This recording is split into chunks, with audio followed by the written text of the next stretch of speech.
అనంత కరుణామయుడు అపార కృపాశీలుడు అయిన అల్లాహ్ పేరుతో ప్రారంభిస్తున్నాను. కర్తవ్య బోధన. దైవభీతి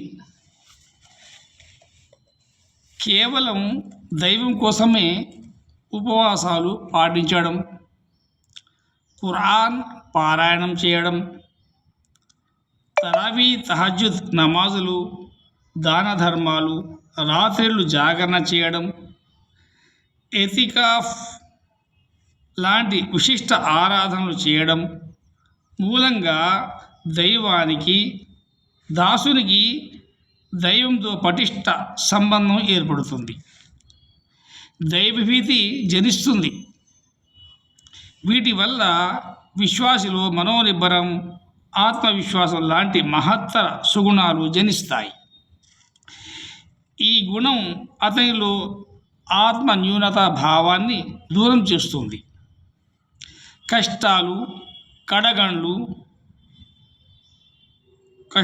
కడగండ్లలో కూరుకుపోయిన ఓ విశ్వాసిలో అతను ఏకాకి కాదని, తనతో పాటు దైవం ఉన్నాడనే భావన అతనిలో గుండె నిబ్బరాన్నిస్తుంది. పరిస్థితులను ఎదుర్కొనే ధైర్యం, శక్తి, మనోనిబ్బరం తోడై ఉంటుంది. కర్తవ్య బోధన. పవిత్ర ఖురాన్ అవతరించిన నెల రమజాను నెల.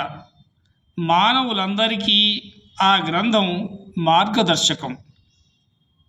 రుజుమార్గం చూపే, సత్యాసత్యాలను వేరుపరిచే స్పష్టమైన ఆదేశాలు అందులో ఉన్నాయి. ప్రతి ఏడు రంజాన్ మాసం రాగానే ముస్లింల సమూహాల్లో, సభల్లో అత్యధికంగా వినిపించే ఖురాన్ వాక్యం ఇది. ఈ గ్రంథం కేవలం ముస్లింల సొత్తు కాదని, ఇది మానవులందరి కోసం అవతరించిన గ్రంథమని ఈ వాక్యం బోధిస్తుంది. ఆత్మ వికాసానికి, ఆధ్యాత్మిక ప్రగతికి, నైతిక పురోభివృద్ధికి, మానవతా వికాసానికి, ఇహపరలోకాల సాఫల్యతకు ఇది ఒక మహత్తర కానుక. ఈ అమూల్య వరం మానవులందరికీ చెందినది.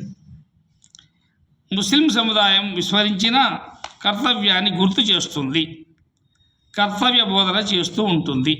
అల్లా మనందరికీ ఈ విషయాల పట్ల అవగాహన చేసుకుని ఆచరించే మహాభాగ్యం ప్రసాదించుగాక. ఆమీన్ యా రబ్బల్ ఆలమీన్.